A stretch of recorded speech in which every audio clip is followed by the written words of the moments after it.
नमस्कार मित्रों, 22 अप्रैल 2023 को अक्षय तृतीया है। अक्षय तृतीया पर अक्षय तृतीया की कथा भी अवश्य ही सुननी चाहिए। भविष्य पुराण के अनुसार अक्षय तृतीया की कथा सुनने मात्र से माँ लक्ष्मी जी की विशेष कृपा जातक पर होती है। प्राचीन काल में धर्मदास नामक एक वैश्य थे। धर्मदास अपने परिवार के साथ एक छोटे से गांव में रहते थे। वह बहुत ही गरीब थे। वह हमेशा अपने परिवार के भरण पोषण में चिंतित रहते थे। उनके परिवार में कई सदस्य थे। धर्मदास बहुत धार्मिक व्यक्ति था।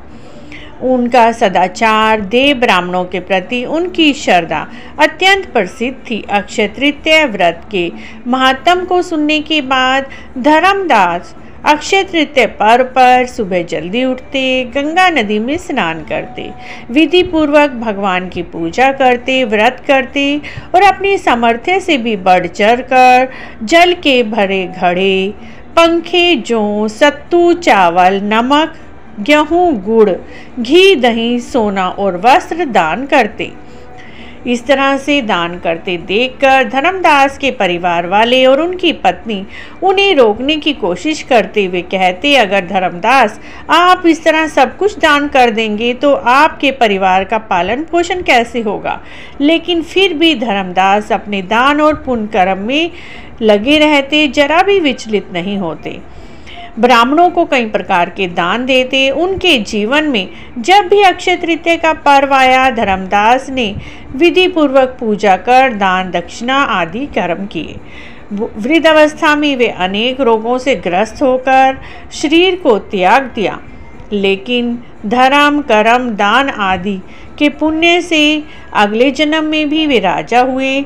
मान्यता है अक्षय तृतीया के दिन किए गए दान पुण्य के कारण वह कई जन्मों तक धनी और प्रतापी राजा बने। वह इतने धनी और प्रतापी राजा थे कि तीनों देवता उनके दरबार में अक्षय तृतीया के दिन ब्राह्मण का वेश धर के आते और उनके महायज्ञ में शामिल होते थे। अपनी श्रद्धा और भक्ति का उन्हें जरा भी घमंड नहीं था। वह प्रतापी राजा महान वैभवशाली होने के बाद धर्म मार्ग से कभी भी विचलित नहीं हुए। कहा जाता है भारत के प्रसिद्ध सम्राट चंद्रगुप्त के रूप में उन्होंने जन्म लिया। जैसे भगवान ने धर्मदास पर अपनी कृपा की, वैसे ही जो व्यक्ति इस कहानी को कहते हैं, सुनते हैं, हुंकारा भरते हैं, उन पर माँ लक्ष्मी और भगवान विष्णु जी की विशेष कृपा बनी रहती है। अक्षय तृतीया पर सुबह जल्दी उठ गंगा नदी में स्नान करें, नहीं तो घर के नहाने के पानी में थोड़ा सा गंगा जल मिलाकर नहा लीजिए।